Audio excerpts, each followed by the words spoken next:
All right, recruit, welcome to headquarters. I'm your mission commander, and today we're diving deep into the world of three-dimensional shapes. Your mission, should you choose to accept it, is called mission mensuration. So, what's the objective? It's simple, but it's critical. By the end of this briefing, you're going to have the skills to calculate the surface area and volume of some pretty complex solids.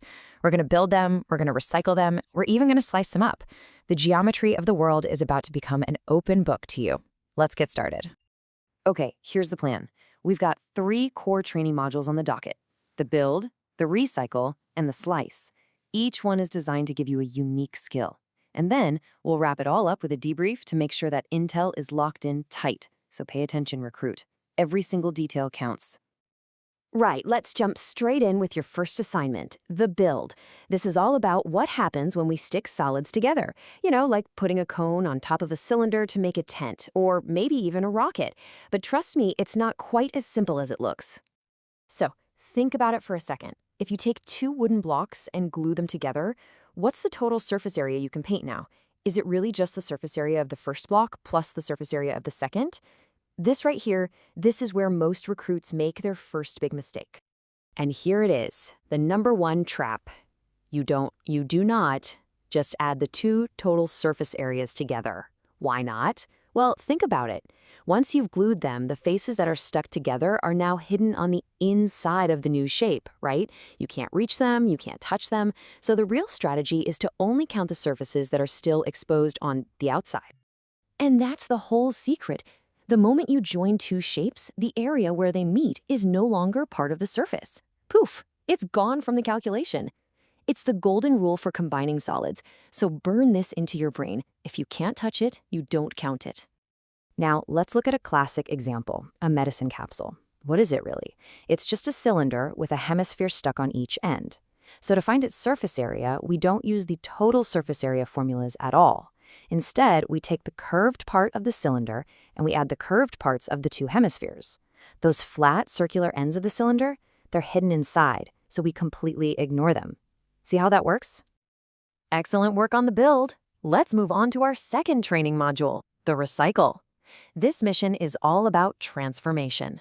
What happens when you melt a solid down and pour it into a completely different shape?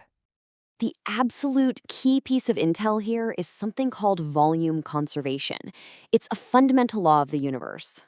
When you melt and recast a solid, its surface area changes, its height and widths change, but its volume, the actual amount of stuff it's made of, stays exactly the same. To really get this, just picture a big, solid iron sphere. Now, we crank up the heat until it melts down into a glowing, shimmering puddle of liquid metal.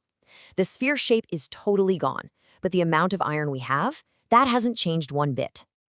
Okay, so now we take that puddle of liquid metal and we pour it perfectly into 10 small cylinder-shaped molds.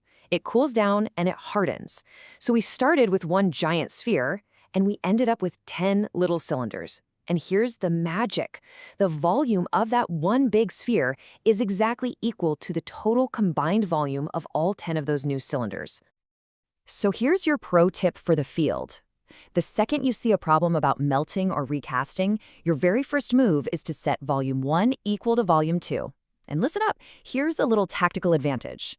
Look for things you can cancel out, like pi, before you start plugging in numbers and multiplying. It'll save you so much time and prevent a ton of mistakes. And here's that tactic in action. If we set the volume of a sphere equal to the volume of a cylinder, what do you see? Pi is on both sides of the equation, so we can just cancel it out right away. You do this before you plug in any numbers, and suddenly the calculation gets way, way simpler. That's how you operate efficiently. Okay, recruit, time for your final training module, the slice. Now, this is a bit of an advanced technique, dealing with a very special shape that you will definitely encounter on your final exam. Your final mission. So picture a normal ice cream cone. Now imagine a laser beam slicing clean through it horizontally, parallel to that circular opening at the top. The little pointy piece falls away. But what about the bigger part that's left? What do you call that? What you get is a shape called a frustum. It's a funny word, I know, but that's the technical name for it. And the absolute easiest way to remember what it looks like, just think of a bucket, or a coffee cup, or a lampshade. Seriously, you'll start seeing them everywhere once you know what you're looking for. Now, every special shape has its own secret codes. And for the frustrum, these are the formulas you need. This is your tactical cheat sheet.